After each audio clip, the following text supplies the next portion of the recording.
Jadi, mengamati perkembangan headline yang terjadi di mana-mana terkait PHK ini sudah ramai dibicarakan. Karena kalau kita melihat datanya, di bulan Februari 2025 sudah mencapai 7,28 juta orang atau karyawan yang ter-PHK. Kalau point of view dari DPR RI, apa yang kiranya menjadi esensi yang memang harus dan perlu dilakukan oleh pemerintah saat ini? Ya, karena pertama ketidakseimbangan antara angkatan kerja dan lapangan kerja ya. Angkatan kerja kita meningkat 3,8 juta di tahun 2024-2025. Sementara lapangan pekerjaannya semakin turun. Ini yang menimbulkan ketidakseimbangan. Nah, mengapa ketidakseimbangan itu terjadi? Karena produktivitas kita rendah. Produktivitas nasional kita kalah dengan Singapura, Malaysia, Thailand, Vietnam, Brunei. Kalah jauh. Sehingga dari sisi itu tenaga kerja jauh.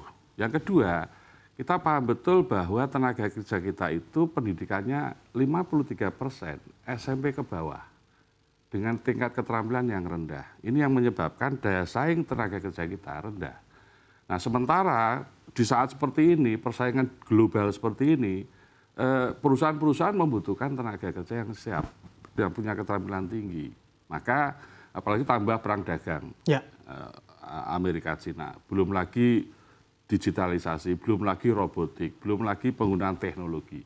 Daya saing kita menjadi rendah. Maka di sisi hulu, perusahaan-perusahaan kita daya saingnya jauh kalah dibanding dengan negara-negara lain. Ini yang memicu sekarang banyak PHK di mana-mana. Plus lagi kebijakan negara Permendag nomor 8 2024 tentang relaksasi impor yang dibuka lebar, ini menimbulkan semakin sulit.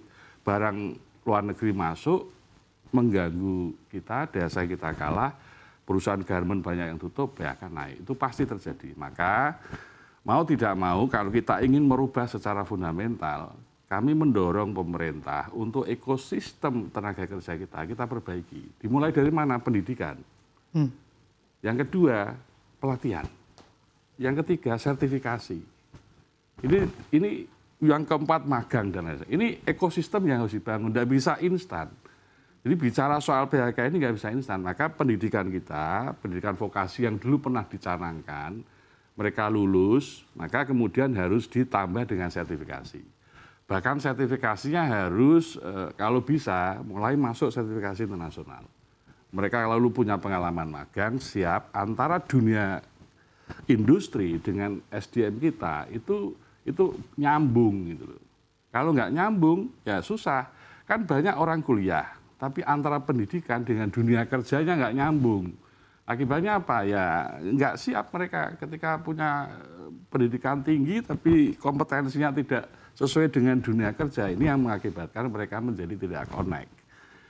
Nah, ini yang mungkin harus negara memperbaiki di situ. Yang kedua, di antara pengangguran yang ada, pasti ada dong yang punya kemampuan wirausaha, UMKM, dorong dong ke sana. Dikasih pelatihan wirausaha, dikasih bantuan, kredit usaha rakyat, mulai yang super mikro sampai kecil itu didorong. Kalau perlu bunganya diturunkan, sehingga minat anak-anak muda untuk masuk ke dunia wirausaha itu meningkat. Mereka tidak hanya tergantung pada perusahaan, tapi ketahanan ekonomi mereka dengan wirausaha itu bisa meningkat. Nah, negara harus ada di situ.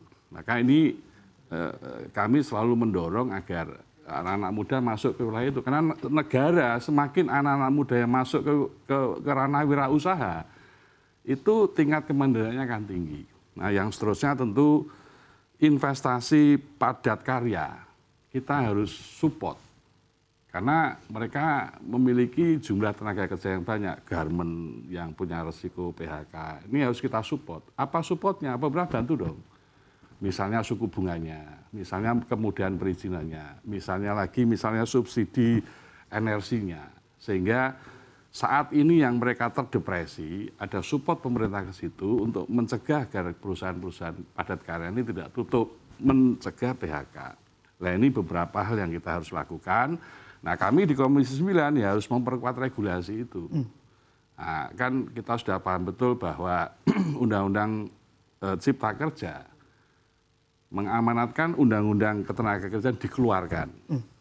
Nah, ini Nah, saat ini masih terjadi kekosongan regulasi di bidang ketenagakerjaan, maka kami akan ngebut di tahun ini RUU Ketenagakerjaan ini harus selesai untuk memberikan payung regulasi dan kebijakan pemerintah yang lebih tepat di dalam konteks ketenagakerjaan.